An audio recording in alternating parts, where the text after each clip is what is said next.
안녕하세요. 허니브리드 비트입니다. 이 배경이 바뀌신 게 보이시나요? 맞아요. 저 독립했어요. 이제 거의 3개월 돼가는 것 같아요. 영상을 마지막으로 올린 지가 너무 오래됐는데요. 좀 순정 만화도 잘 안 읽고 추천해드릴 게 없더라고요. 제가 작년에 2025년에 읽은 책 정리를 해봤어요. 이렇게 한번 쭉 써봤어요. 아니 33권이더라고요. 갑자기 왜 깼어? 갑자기 깼어? 아무튼 지가 꽤만 읽었더라고요. 제가 쓴 독후감을 조금 읽어보면서 추천을 조금 해드리려고 해요. 제일 첫 번째로 읽은 책이 존 크럼블츠 라이언 바비노 씨의 빠르게 실패하기라는 책이에요. Once a day is enough. 한우 한 장, 하루 한 끼, 하루 한 번이면 충분하다. 불필요하게 깊은 사과 분석 과정이 오히려 우리의 행보를 방해한다. 삶은 복잡하게 얽혀있고 세상은 너무나 역동적이다. 그러니 미래를 예측하는 것 또한 쉽지 않다. 한 가지 확실한 미래도 있다. 자신이 흥미를 느끼는 것들로 좀 더 즐겁고 만족스러운 삶을 누릴 수 있다는 것. 이게 되게 좋은 것들인데 머릿속에 이런 생각이 들잖아요. 그 일을 과연 잘할 수 있을까? 일단 시도를 해보래요. 왜 꼭 잘해야 되냐고, 남들의 인정을 받을 수 있을까에 대한 걱정은 접어두고 스스로 만족과 성장이 바로 코앞에 있지 않은가? 자기 성장을 초점을 맞춘 거고요. 그 일을 할 시간은 충분할까라는 생각이 든다면, 어떤 일을 좋아한다면 시간을 잡아먹는 중요치 않는 활동을 스스로 멀리하게 될 거래요. 왜 지레 겁먹지 말라 그랬고, 그 일을 할 때 끈기와 재능 충분한가? 그 일을 시도한 후에 예상 밖의 끈기와 재능을 발견할지도 모르는 일이래요. 그렇다면 재능까지 더해져서 발전될 확률이 더. 제리? 언니가 혼잣말해서 있어? 아이고, 내일도 깼어. 자고 있어. 또 일어났어. 어? 아이고. 가서 자세요. 언니 혼잣말이야. 또 머릿속에 그 일을 하는데 너무 많은 비용이 드는 건 아닐까 하는 생각이 들 때는 정말 열정을 느낀 일을 찾으면 그 비용을 마련할 방법이 생길 수 있다. 필요한 것들을 사용하던 비용을 줄일 수도 있다. 제가 너무 공감이 돼서 이렇게 끄덕끄덕 하는 그림을 그렸습니다. 2025년 스타트를 빠르게 실패하기라는 책으로, 좋은 책으로 시작을 했고요. 뭘 할까 조금 고심하시는 분들, 할지 말지 좀 고민하고 계신 분들한테 추천을 드려요. 구감에 이렇게 썼었네요. 실패하는 것의 정의와 프레임을 새롭게 정해주는 요즘 시대에 아주 필요한 책인 것 같다. 불필요한 분석 과정이 우리의 행보를 방해한다는 점. 생각해보면 정말 빠르게 실패하고 배웠을 때 성장을 했던 것 같다. 왜 이렇게 했던 것 같다라는 말을 많이 썼지? 아무튼 얘도 소장각, 한 줄평. 실패는 실패가 아니다 라고 했네요. 아직 소장은 못했고요. 넓은 집으로 가면은 꼭 사고 싶은 책 중에 하나예요. 재밌는 것들만 추려서 추천을 좀 드릴게요. 이번에는 소설편인데요. 이나래의 대리운전이라는 소설이에요. 하루도 안 돼서 완독했거든요. 그만큼 좀 술술 읽히고, 줄거리가 불운한 신의 아들 24세 도윤이라는 공시생은 어느 날 우연한 기회로 청각장애인들만 일할 수 있는 대리운전 회사에 대타를 뛰면서 알바를 하게 됐다. 근데 사실 청각장애인이 아닌 거죠. 그러다가 유명 도예가 윤태건의 대리 의뢰로 태우러 갔는데 트렁크에서 살려달라는 소리가 계속 들린다. 도윤은 듣고도 계속 모른 척했지만 그게 곧 자기 친구 규혁인 것 같아서 신고하기로 마음을 먹지만 결국 청각장애인이 아닌 것을 도예가 윤태건에게 들키고 말아요. 한편 어떤 동네에서 작은 경찰서에서 일하는 수연은 2년 전 의대에 다니는 12살 차이 애지중지하던 남동생을 실종으로 잃었어요. 그때 그 20대 남자가 아까 그 사람 실종됐다는 새로운 사건을 만나고 다른 실종 사건과는 다른 양상을 보이는 사건의 그 전말을 파헤쳐가면서 결국 이렇게 저렇게 되는 내용인데요. 다 말해드릴 순 없잖아요. 제가 느낀 점. 짧고 작은 책이지만 직전에 읽은 당신은 남자를 죽여드립니다 라는 책을 제가 읽었었거든요. 그거보다는 훨씬 재밌었고 신선했다. 이거 독후감을 쓸수록 소름 돋는 책이네. 지금이 저녁이라 그런 걸지도 괜히 오싹해진다 라고 썼고요. 한 줄평. 짧고 굵은 소름 소설. 빨리 읽기에 딱 좋은 책. 빨리 읽을 필요는 없지만 빨리 읽어서 좋은 책. 약간 좀 으스스한,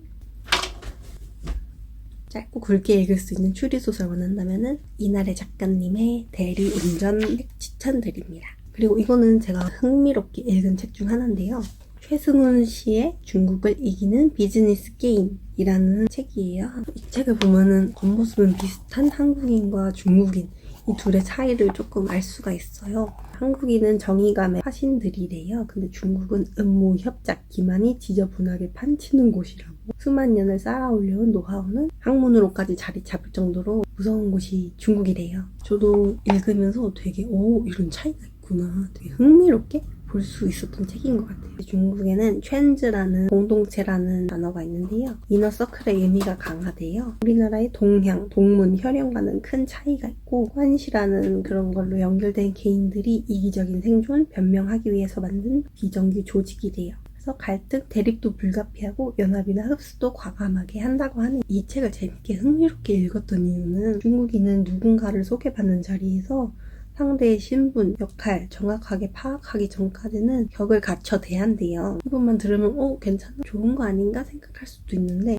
이거는 상대를 단순 개인, 공식적, 사회적 지위로만 보는 게 아니고 그 어느 트렌드의 일원일 수도 있다는 경계의 가식으로 보는 게 맞대요. 작가님의 말이고요. 중국에서 되게 활동 많이 하신 분이래요. 메이관시라는 괜찮습니다라는 말 있잖아요. 이게 중국에서는 메이가 없다는 뜻이래요. 관시가 없다는 거는 정말 나와 하등 상관이 없고 어떤 사건과 문제가 발생해도 전혀 개의치 않는다는 의미예요. 그래서 관시가 없는 대상한테는 중국인의 타인에 대한 무관심함, 눈 하나 깜짝을 안 한대요. 그래서 가끔 막 중국이랑 사건 사고 이러는데 보지도 않고 쌩 지나가는 그런 동영상들 있잖아요. 메이관시 정말 나랑 관계없다 이거죠. 전혀 개의치 않는데요, 중국인들이. 그래서 조금 무섭기도 하더라고요. 그리고 중국인들은 사과랑 부탁을 어려워한대요. 잘못을 인정하고 신세를 지게 되면 그만큼 상대방과의 관계에서 하위로 밀려난다고 생각을 한대요. 진짜 재밌는 게 관계가 명확하지 않은 상태에선 서로 식사를 계산하려고 한대요. 조금이라도 우위를 선점하기 위해서 그런 건데 시간이 흘러가지고 이해관계가 정리된다 하면은 역할 대비 많은 혜택을 얻거나 하위 존재로서의 위치가 명확해진 대상이 그리고 좀 하위 사람이 지불하는 주체가 된대요. 그들의 관계에 변화가 없다면 100번 1000번 그 대상이 늘 지불해야 상대는 고마워하지도 않고 미안해하지도 않는다고 하네요. 중국 문화랑 한국 문화랑 이렇게 다르구나 싶어서 굉장히 재밌게 봤고요. 모든 장이 다 흥미로웠는데 중국인들이 이렇게나 칼 갖고 이익을 추구하는지 몰랐다고 제가 써놨어요. 정의라는 개념이 없고 예의라는 개념이 없다니 제 생각에 좀 있긴 하겠지만 40개 이상의 사례를 녹여내셨는데 사례들이 다 재밌고 이해하는 데 도움이 많이 됐어요. 말투나 문체 같은 게 되게 유머러스하고 재미있었어요. 캐서린 프라이스님의 Power of Fun 진짜 재밌었고요. 기업에 남는 단락은 어디에 빛을 비출지 의도적으로 선택하는 것은 정말 중요하다. 실제로 동물들도 대부분 본능적으로 장난을 친다. 보통은 약간 장난치는 게 진지하지 못하다, 막 집중하지 않는다 이런 인식이 있잖아요. 하지만 이 작가님은 장난기, 유대감, 몰입이 있어야 진짜 그 재밌게 살 수 있고 자신을 일종의 상품으로 취급하지 않을 수가 있대요. 모든 어플, 사이트의 최종 목표는 우리가 최대한 자주 실제 경험을 중단하고 최대한 오래 스크린을 응시하게 하는 것. 우리의 관심이란 걸 채굴할 수 있는 대상으로 본대요. 우리가 스크린을 응시하고 광고를 보면서 시간을 보내는 게 기업에서 이익이라는 거죠. 느낀 점을 썼는데 인생의 방향성을 알려주는 고마운 유용한 책. 한 줄평. 재미는 역시 내 인생 1순위였어. 소장각이라고 써놨네요. 꼭 살 거고요.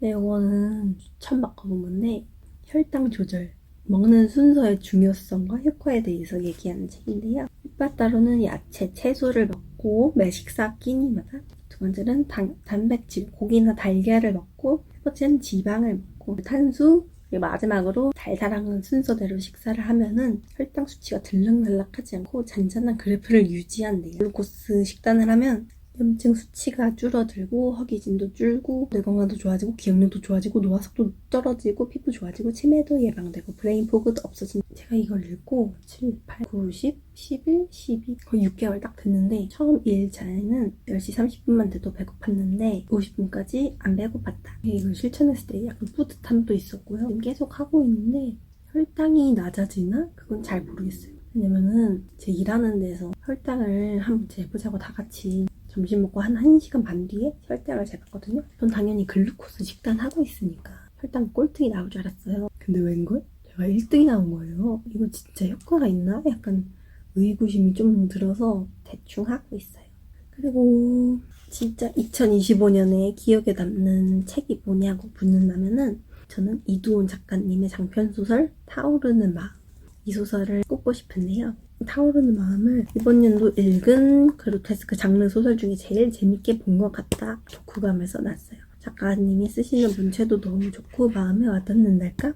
어쩜 그렇게 평범한 단어와 말들로 특별한 문장을 써내려갈 수 있는지 읽으면서도 읽는 내내 충족되고 흥미롭고 행복한 기분이 들었다. 어쩌면 그로테스크 장르와 잘 맞는지도 아님 내가 여태 고른 책들이 다 재밌던 걸지도 책 뒷부분에선 눈물이 겁나 났는데 벤나가 너무 안쓰러우면서도 슬펐기 때문이다. 지금 생각해도 좀 마음이 안 좋네요. 저는 새드 엔딩인 거 진짜 싫어하거든요. 요즘 좀 나이가 드니까 새드도 괜찮긴 해요. 타오르는 마음은 새드 해피랑 거리가 좀 있어요. 재밌었어요. 이두원 작가님의 문체가 너무 마음에 들었던 책이고요. 다른 책도 찾아 읽어봐야겠다고 다짐을 했던 책입니다.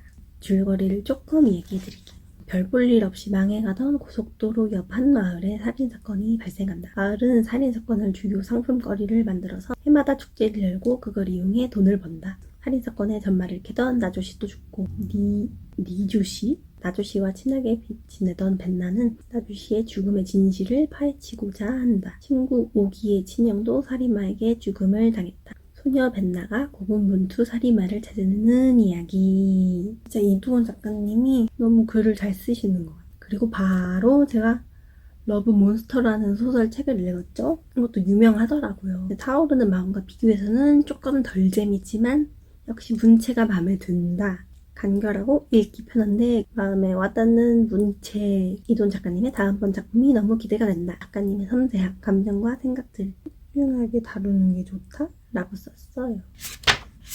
나머지 책들은 노잼으로 읽은 책들도 꽤 많아요. 영상은 여기까지 찍어야 될 것 같습니다. 아무튼 생각보다 많이 읽어서 기분이 좋고요. 역시나 이렇게 읽고 나면 꼭 독후감을 써야 된다고 생각해요. 왜냐면 이 독후감 안 쓴 책들은 거의 지금 기억이 안 나요. 완전히 휘발돼 버렸어요. 기억이 안 나고 제가 지금은 또 빌려온 책 그 3개가 있거든요. 뭐냐면은